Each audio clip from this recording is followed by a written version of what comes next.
And for today, personal tip o ang aking personal payo for today, huwag kang magtatampo kung wala kang natanggap na regalo o pamasko, no? Ang importante dito, meron kang good health kasama syempre ng pamilya mo, no? Yun yung pinakamahalagang gift na marireceive mo ngayong taon. Yung tipong walang may sakit sa inyo, okay ka, may trabaho yung relatives mo at nakakain naman kayo sa araw-araw. Para sa akin, yun yung pinaka-importanting gift na marireceive mo ngayong Pasko, no?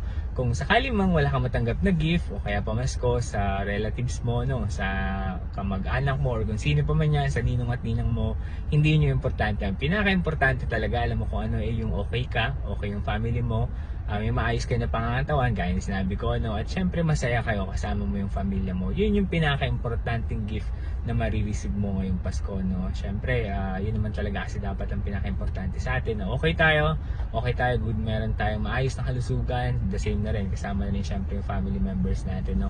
Yun yung pinaka the best gift na gusto kong maintindihan mo or magets mo, no.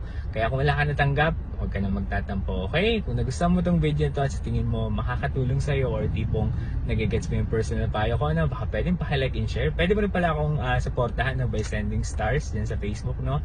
And then pwede mo rin pala akong i-follow sa TikTok at pwede ka rin mag-subscribe sa Ed for Today YouTube channel ko. Yun lamang, salamat!